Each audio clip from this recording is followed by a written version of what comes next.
Hi, so this is Charlie. Let's take a moment just to talk a little bit about Google Maps. It'll be part of your assignment for the weekend.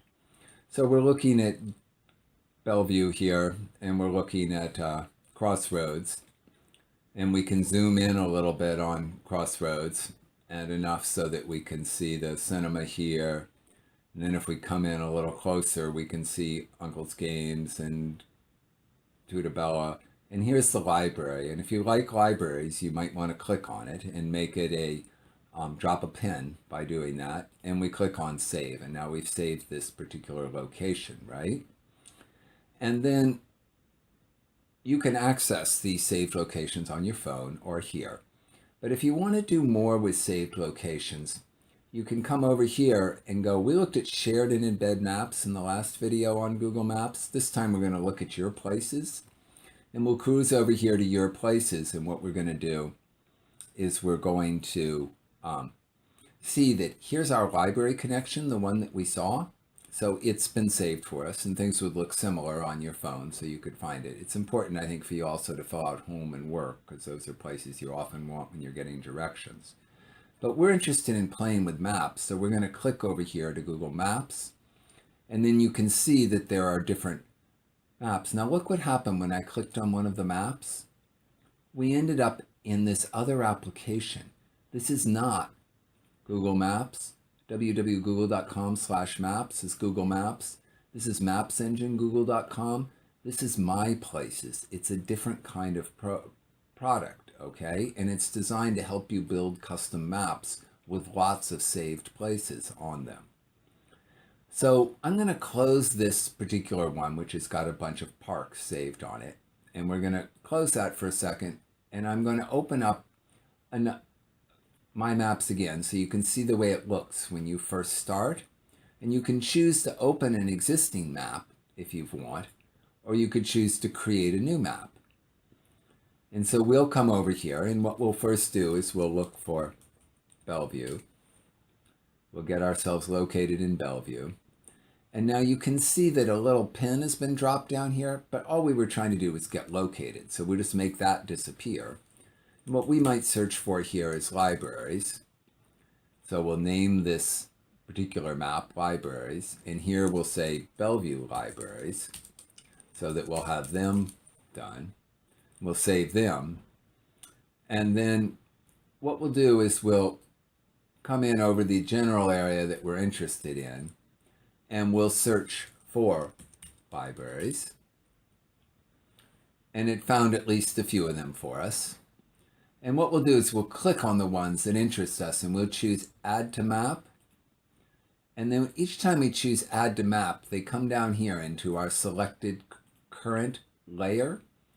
And we'll go ahead and we'll just add each of these to this layer of our Bellevue maps that we like, right?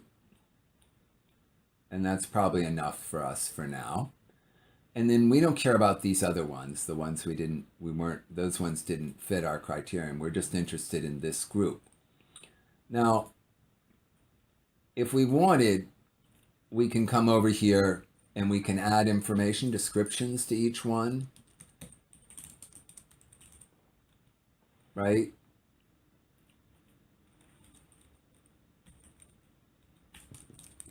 And, whatever information you wanted to put in them. And then when you close that, you can see the information you typed in ends up in these little cards that pop up when you click on them. So remember, we had Redmond reading, and it shows in that little card. Then the other thing you can do is choose the style. And you could give each of these pins an individual style, or if you prefer, you could give them all a uniform style, which is simpler for us right now. We just hover over here, we come over here, we could give them a uniform color. You can see as I click on these, they all change colors. We can give them a uniform shape, or we could choose an icon of our own that we wanted. And maybe we like this one because it looks a little like a library. And now all of those maps are saved with a library, okay? Now we can add a layer onto here, and we could call this Places Near Libraries. And we'll save that. And now, so and we'll make that layer disappear, the one with a list of libraries. Do you see what happened? I just made it disappear, and all these icons over here disappear when I do that. So they appear, oops, sorry. They appear, they disappear, which is great. And now what we're going to do is working inside, we're going to make them disappear so that we're working inside our places near libraries. And we're going to come out here to a place that I like to walk to sometimes. And we're going to drop a marker here. So what I'm showing you is how to pick some random place on the map that isn't associated with any address. And then we're going to call that nice place, oops, place to read, and we'll call it by the lake. And then we'll go ahead and we'll save that. And then what we're going to do is we're going to add another feature here, and we're going to say, how can we walk then from our library or from the nice place to read to the library? And we'll choose the Redmond Library, and we'll go ahead and click on that. And now an interesting thing has happened here, which gave me pause. And then when I was making the video the first time, and what happened here was that we ended up in a place where you can't get from here to here. So Google Maps is smart, but it isn't brilliant. In this particular case, it kind of failed. We were going to a random location, and it couldn't quite figure out how to go there. So you grab the little thing, and you just get it as close to it as you possibly can. And you can see there's a number of choices, and of them, I like that one the most. So now we've figured out how to get pretty darn close, and you can walk on the trails from here to there. So even though it wasn't perfect, it did something for us. We can do the step-by-step. When we're driving, it's 3 miles in 7 minutes.